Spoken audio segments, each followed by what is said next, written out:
And welcome back to the Sports Source. This segment brought to you by A.G. Hines Company, top-of-the-line tools and building materials for your next home improvement project. More than 100 years of history here in Knoxville, more than 30 years of history at their location in Bluntville. So if you've got people you know that live up in the Tri-Cities area, tell them A.G. Hines Company's been there for decades as well. Start your next project at A.G. Hines Company. Visit aghines.com to learn more about this fine company. All right. I want to step through some interesting notes. We're over here at we got Chris Lofton behind us. We're here at the Players Corner with Mark Pancratz. I want to step through some numbers, and you asked me to pull some of these. Some of these did on my own, but we want to combine them because I think it explains what's up with Tennessee's offense. And yesterday, 85 points, but that kind of makes our point. Let's get into this. Now, this first graphic is called a radar graphic. Don't dive into it. Don't freak out, but I'm just trying to show you something here. What you got is a way of looking at a basketball team. There are 12 categories there, 12 statistical categories. So that's kind of the DNA blueprint of a basketball team. The further out you go in that circle, that's the higher rated you are inside the conference. So, for example, if you look there on the far left, you've got a graphic that says points per game.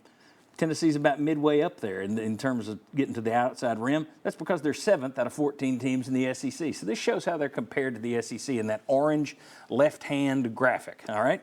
If you go all the way around there, you will see where they go out to the outer edge in terms of offensive rebound. That's because they're number 1 in the league, okay? The bottom part's more defensive stats. But here's the reason I show this. The blue comparison is last year. Those are last year's numbers. If they look very similar, that's the point. This team is almost identical to last year's team. They're a place or two different in a couple of areas, but it's very similar to last year, and yet this year's offense is drawing more grumbles from people. So I wanted to figure out why, and Mark's been touching on this all year, so let's take a look at this next graphic, okay? Now, they don't have any easy points. That's the bottom line. On the left there, you got 3 categories. Steals per game. They rank 25th in the country, so that's top 25. That's as good as you can get. In terms of turnovers forced per game, they're top 31 in the country, so that's almost the top that you get to. So they're great all the way out to the edge.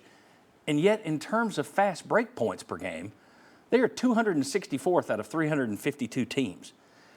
Mark, I don't understand that, but 18 free throw attempts is all they're averaging a game. That went up yesterday. That's why they scored 85 points. They're averaging 13 free throws made per game.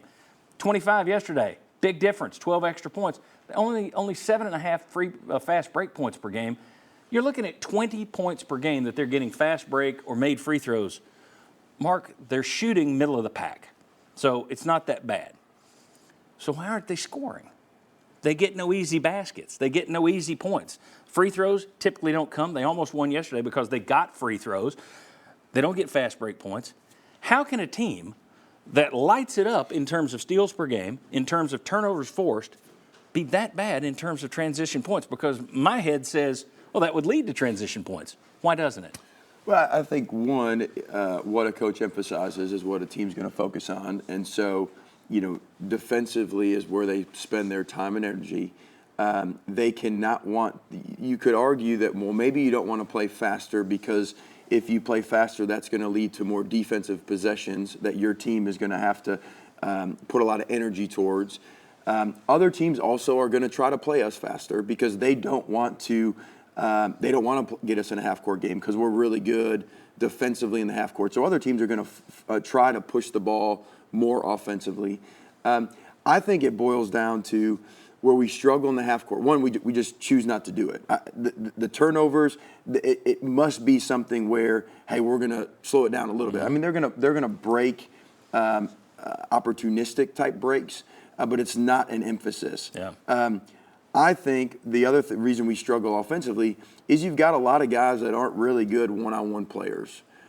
They don't have a guy that they can go make a play for themselves. Zakai can a little bit for other people, but he struggles to finish over the top of people. So when you don't have those guys that can make one-on-one plays, and then you run an offense that is more motion-esque, they don't do a lot of play calls to get, Josiah to get a rip and pull-up jump shot, or they don't get Olivier a good corner, a post angle to be able to go over his left shoulder. He's going to kind of create that on his own. It just leads to more grinded out, rock fight type offensive possessions that lead to 5 seconds left in the shot clock and we're stuck shooting a contested jump shot. So I think if we could get out in transition, we talk about this team having great depth. The depth can be used. Every one of them plays their tail off defensively. It won't affect us that much on a defensive end. I think if we can get out in transition and play a little bit faster to get some more of those easy points, it could be a difference maker. Let me give you another further example of the fast break thing. We got another graphic for you here.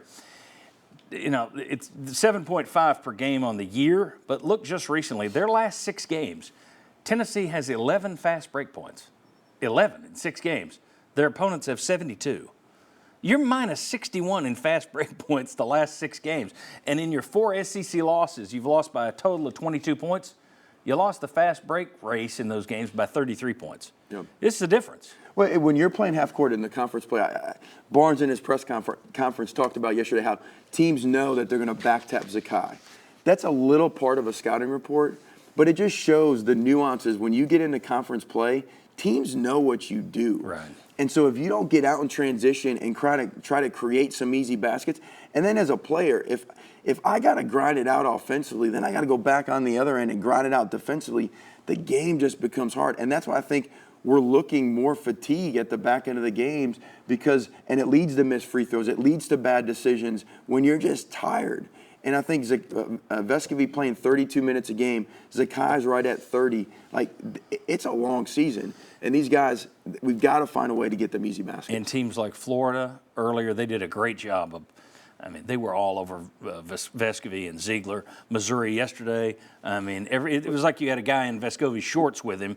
I say Vescovi, whatever his name is. Don't change your name once you're here. That's the problem. I learn it one way. I can't change. But, boy, when they grind on those guys, it is a real struggle. Now, granted, you take any team's guards out of it, it makes it tough. But, boy, when they grind on those guys. You've got really athletic SEC guards. Let's be honest. Tyreke Key, Vescovi, Josiah, super talented guy. Julian, super talented guy. But they're not that quick. They're not that fast.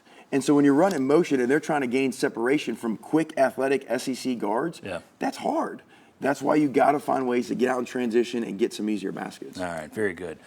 Mark will be back with us. We're going to bring some other guys back to the other set as we discuss just, are we overreacting to the usual ups and downs of college basketball, or are we underreacting to some serious flaws that are all showing up here in the last 3 or 4 games? We'll discuss that next. Come on back on the Sports Source.